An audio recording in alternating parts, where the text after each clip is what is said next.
All right, guys, let's talk about it. The Volvo EX90 is here. It's all new. And in this video, we're gonna go over all the important stuff you need to know about it. So let's start off with the price. Base model, $79,000. This one fully loaded, as we're gonna see here today, $94,000. So it's a lot of money, but you're getting a lot of stuff. And we're gonna talk about range really quickly. 308 miles on a full charge, makes 510 horsepower, thanks to two electric motors, one that powers the front and one that powers the rear wheels. But let's hop inside and see what you get for the money. So starting inside, the big thing I want to point out to you guys is the big thing. It's the 14.5-inch touchscreen that has built-in Google Maps. That's also like really nice, responsive. It works as you expect it to. Has Apple CarPlay, Android Auto wired to launch at launch, but later on they'll have an over-the-air update to make it wireless. So you will be getting that functionality within the system. It's not going to be like you're not getting that, but system works really well though, guys. You have your home menu, which is just your screen. You have your apps, so you can install stuff like Spotify if you want to listen to music, Tidal, all that good stuff, which is great. And you have intuitive controls down here. So they're all touchscreen, based. So heated seats, heated steering wheel, 3 stages for each, which is pretty cool. Your AC controls here, your fan speed. I've had it just on the temperature and let the car figure it out. You can use Hey Google to lower the temperature. Sure. And Turning down the temperature it'll by do it 4 for degrees. you. And honestly, I haven't felt the need to play with it much, because once I set my temperature, I've just liked the way it's gotten to that temperature with the fan speed and distribution and stuff like that. So it's done a good job, and I trust it and haven't felt the need to fickle with it. But it would have been nice to have some physical controls. I will be honest. Interior though, really nice, guys. Real open pore wood, feels so cool. It looks really good with vents that go across the dash. I also want to point out that later at night, I found out that it has this really cool backlit design that peeps out behind the wood, which is super cool. Nice leather fabric. Volvo, they make it feel like a living room in here with the furniture-esque materials, but also just the design. And these seats are another testament to that. You have this wool blend material. They're heated. These ones are not ventilated, with some leather inserts here, and then the speakers built into these headrests. They look cool, and it's part of that Bowers & Wilkins sound system. And guys, we've tried it. It sounds really good. I love how Volvo implements this sound system into the vehicles. They do a really good job of it, and this is a great example of that. Coming down the center console and starting below actually is this nice tray. You can put a bag in here. You have straps over here if you want to tie things down, and then up here you do get USB-C ports, which is great. But coming up here, I have a phone on it, is a ventilated wireless charger. So it wirelessly charges, but it doesn't get your phone super hot. And this is actually the phone which is designed to, or designated as, the key for this vehicle. So you don't need a key. Your phone will be your key to get in, unlock, control all the vehicles, which is great. So we're gonna set that here and wirelessly charge it. Cup holders on this open port. Whoa, whoa, whoa, whoa, whoa. Oh man. Okay, that was a close call. You get cup holders here. This open port design looks really cool.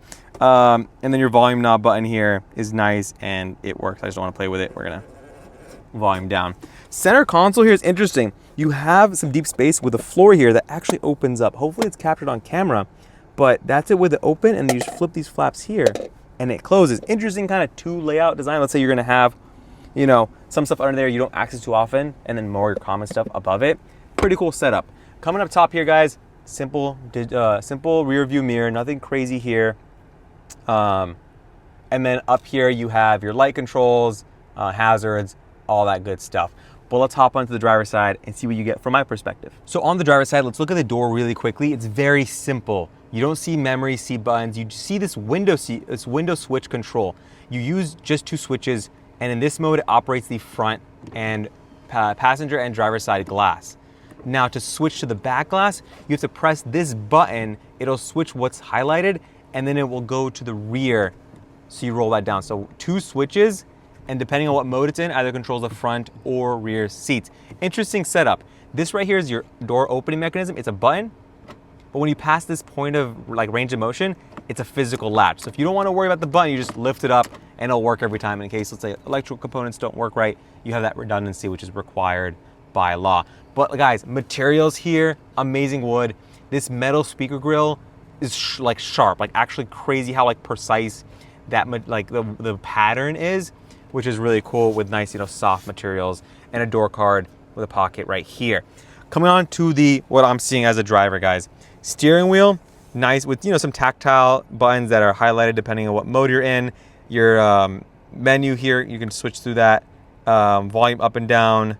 You also have more controls over here with your voice command and then your horn, in case you're curious what that sounds like. You also get a center display, which is tiny, but gives you all the information you really need. And then here is your gear selector. So you go up for reverse, down for drive, P, push P for park, 1 notch either way for neutral. And then you go down 2 notches while you're in drive to get into your pilot assist, which is like cruise control, which is interesting. Actually, hold up, go to that real quick. When we're in drive, you can see the navigation. Google Maps shows up. I'm gonna dismiss that alert, so it's on the way. And yeah, guys, that's really cool. And above that, guys, there's also a heads-up display over here. And you see that the tweeter for that sound system, which is really nice. I want to show you guys the seat controls. So it's just this, guys. Forward, back, tilt it to get the backrest. If you actually look up, you'll see my backrest tilts forward and back, and then lower the seat and then raise it. But what's cool is this button here, once you press it, you'll look at the screen. Let me go into park so you can actually see the screen. So yeah, you get these different menus. So I press it once, it controls your lumbar support, which is highlighted here in the lower part of the seat. And if I press it again, you get your bolster adjustment. So actually, if you come back to the seat here, now twisting it will loosen and tighten your bolsters. And you can kind of see it, but these things are adjusting and you can feel it, which is cool. It's one knob and a button. And honestly, for your quick controls, it's great. And if you want to do some finer tune adjustments, you can do that by pressing the button and going through the menu. It's an interesting integration of tech and a simpler interface, which I can appreciate, honestly. For someone who just wants to get in, this is really intuitive. It's one knob, you find it. You don't have to tell someone, oh, find the lower knob. It's none of that. You get straight into it and you can get in a comfortable position to start driving. But let's hop on the second row seats and see what you get there. All right, guys, in the back seat, it's electric, so you can get pretty good legroom, a nice flat load floor here, which is great. So that's your legroom, sitting behind myself, headroom. These seats recline a bit back, which is nice. Get some little additional relaxation. They slide forward and back, which is really nice. But what's really cool, guys, my favorite feature, what I think Volvo does that no one else does, is this pop-out pad that gets you a booster seat built in. So when the kid's ready, they can get out of the car seat and make their way into a booster seat and feel like they're really a part of the family seating experience, which I can really appreciate. And if you don't want to, you just use it as a normal seat. This also has, that was pretty cool, your, what's it called? Nice. This also has your cup holders here. You can open and close it. It did it when I bopped it down with the headrest.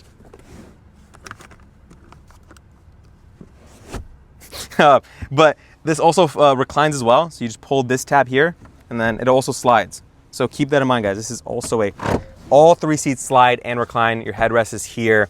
And then they get their own AC controls and outboard heated seats with this nice vent control over here. Again, we didn't point it out much in the front, but look at the panoramic glass roof. It's expansive. We've been in this car in the sun, and inside here, it's done a good job of thermally isolating you from the exterior. I mean, Volvo, when it comes to climatizing or getting their vehicle ready for extreme climates, Volvo is really prepared for that stuff when it comes to extreme cold and extreme warmth. And we're seeing it here. I'll show you some stuff where that comes to play as well. But let's show you the third row really quickly. I'm gonna show you how to get inside. So all you gotta do is, there's 2 ways. You lift this tab here, and then Ethan will do on his side.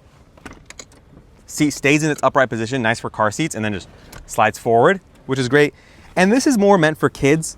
I'm gonna bring this a little more forward so I can fit back here, because I'll be honest, guys, it's not really meant for full adults. There is a place that you can put your feet behind the seat. Like I can tuck my feet underneath here, but guys, it's not like where I wanna be for a long time. 2 seats. You get your own AC control, AC vents, so you can hear that. And then cup holders, a USB-C port integrated right here. They don't recline, at least to my knowledge. And the nice thing is both sides have these buttons for your left and right controls. So you just press the button, hold it for a little bit, and it does the rest of the motion. And then the same thing with the other one, or you could bring it back by pressing it. So you just hold, and then it does the same thing. My hand's not on the button, and it goes up. So it's a nice system. You get that versatility. You get 3 rows fitting 7 people in this configuration, or 6 if you get captain's chairs, which we're not seeing here. But let's hop on the trunk and see what you get there. All right, so in the trunk, you're gonna have a good amount of space with all the seats up. Pretty deep, guys.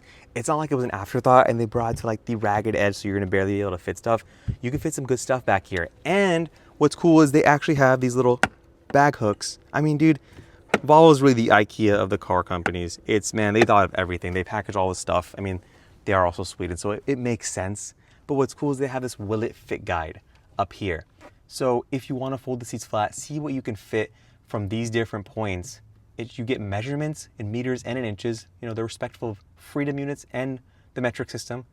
And then it gives you an idea of what you could fit. Physical objects, strollers, suitcases, golf bags, lamppost, a washer with a chair, skis, and even a fridge, what it looks like. And if you could fit a fridge in here, that's impressive. I feel like that's ambitious. But you also get buttons over here. So if you want to quickly fold those seats, one button press, goes all the way flat. And let me show, you can stay right there. I'm gonna show you what it's like to have the seats fully flat. Just from here, you actually lift this down here. Very easy to bring down. Same thing with this, you just pull here and then it goes down, and then you do the same thing with that. But nice flat load floor, and it's solid, which I really like. Is you get solid load floor, you can actually put things on here, not have to worry too much about it. Everything here is meant to be, you know, rough. It's not like it's very soft, delicate materials, which is really nice. But there's another storage compartment. Because it's electric, there's one up front. So let's take a look at it. So the fans are on because the AC is running, guys. But you do get some storage up here. Nice compartments here. This looks like a tire repair kit, I believe. And then what I like, what Volvo does is they make things unmistakably obvious. Windshield wiper. And the nice thing is the fluid, there's a funnel. Like, that's thoughtful design, guys. You just, boom, big old thing, easy. Can't miss it. You can't miss this. So when you're looking under the hood, you just see it. It's there. I knew it because I had to play with it, but I just looked and I found it. So we'll shut that down, guys. So now let's talk about the design and the safety features that are on the exterior. Starting up front, the Volvo design is still there. It's still iconic, but it's also functional. This houses your camera system. It has a washer for that camera system, and it's heated. It's a heating element that's built into it. So in case ice builds up, things like that, it'll thaw that metal out. It'll thaw the ice away, so you still get functionality from that. So it doesn't just get caked up and it's useless. They've thought of that. The design looks really good, guys. They did a really cool job integrating the signature Volvo design aspects, but also making it modern and futuristic. Look at the Thor hammer headlight. It looks like it's passing through the front bumper, and these open up to reveal the high beams. I think that's a really cool feature. Seems expensive to fix, not gonna lie, but just don't break it and you should be good to go. But looks really cool at night, and then during the day, it also looks very iconic. Very like a good signature when driving around, some good road presence. Coming around the side, guys, they have this kind of molded fender, which is sleek, modern, and this wheel design. It's 22 inches. There's no like center cap. This whole thing's like a wheel cap. Volvo's here. So it's a nice little, you know, classy way. They're 265/40 R22 tires on here. And then coming around the side, you see cameras. They have a camera here looking forward. They also, if you want to switch sides actually, they have a camera here pointing backwards. And then actually, if you look up top, we'll switch sides again. You see that LiDAR up there. That's part of that Volvo Pilot Assist. And right below it, it says Volvo for life. That's just a nice little character thing they added. I like that. It gives this car personality. Because when you're with Volvo for life. You know what I mean? I don't know. But you have, once the key's inside, but you have your keyless entry and go. If the phone's in your pocket, this thing will unlock, and then you tap here and it will lock. It detects where the phone is. It's inside right now, so it's not gonna lock us out, which is really nice. Coming around the side, guys, you see nice blacked out window surrounds, some roof rails here that's also blacked out, which is nice. And then coming around the back, I think they killed it with the rear design. You get the light bar that starts here, and then the iconic taillights that Volvo has, just more modern. And if you take a step back, it's nice and framed around here. So it looks really cool. Volvo lettering, your camera with your wiper, with your cleaner, a wiper here. People want to see maybe it tucked up. I don't mind it. It gets the job done. It makes your visibility good, rain or snow. And then the back just looks really clean, and it wraps it all up very nicely. Like I said, guys, twin performance. It's 2 motors, and it's the performance one, which what we're seeing here. That's a 510 horsepower. You can get the twin motor, but with a lower performance. But that's not what we're looking at here, so I'm not going to comment on it. And yeah, hopefully some more variants, more affordable stuff comes down the road, such as a rear-wheel drive, like a single motor option. I'd like to see that because $80,000 is pretty pricey. I think if they come down in price, more families can get access to this vehicle and get to enjoy a lot of the features that come with this. So I'm gonna wrap it up here. If you guys have any questions, drop them in the comment section. Smash the like button if you enjoy the video. Subscribe for more, and I'll see you in the next one. Peace.